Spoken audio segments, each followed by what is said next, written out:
حدیث میں آتا ہے رسول اللہ صلی اللہ علیہ وسلم نے فرمایا کہ جب کسی بندے سے گناہ ہوتا ہے اور وہ اللہ کے سامنے ہاتھ اٹھا کے توبہ کرتا ہے تو اللہ فرشتوں سے کہتے ہیں کہ دیکھو یہ مجھ سے توبہ کر رہا ہے نا، تو اس کو یقین ہے کہ کوئی خدا ہے، کوئی رب ہے جو اس کے گناہ پہ سزا بھی دے سکتا ہے اور معاف بھی. حالانکہ ابھی اللہ نے سزا دی نہیں ہے، کوئی نظر بھی نہیں آ رہی سزا اس کو یقین ہے کہ میرا کوئی رب ہے جو اس گناہ پہ سزا بھی دے سکتا ہے اور معاف بھی کر سکتا ہے، تبھی یہ مجھ سے گڑ گڑا کے معافی مانگ رہا ہے. تو میں اس کے عمل کی لاج رکھتا ہوں. اس کا یہ نہ بہت سے گناہ کرتے ہیں، نہیں ہاتھ اٹھاتے اللہ کے سامنے، اور اللہ کو دیکھنے کے بعد تو سارے ہی ہاتھ اٹھائیں گے، تو پھر تو سارے اٹھا لیں گے ہاتھ، توبہ کریں گے.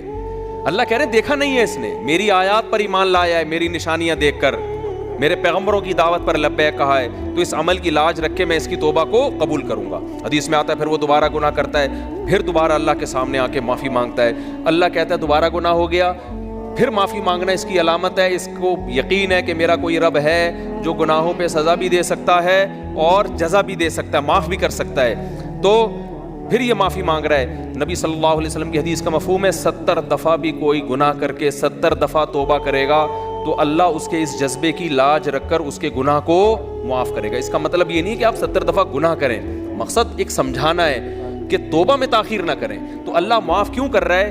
اس کے اس توحید والے نظریے کی بیس پر کہ اس کو پتا ہے کہ مجھے گناہ معاف کروانے کے لیے میرے پاس اللہ کے سوا کوئی آپشن نہیں ہے. تو توحید اللہ کو بہت پسند ہے، شرک سے اللہ کو بہت زیادہ نفرت. تو یہ 4 شرطیں بھائی جس میں پائی جائیں گی، پھر وہ آپ عمل کرو گے تو عمل کیا کہہ رہے گا، از کالڈ اچھا.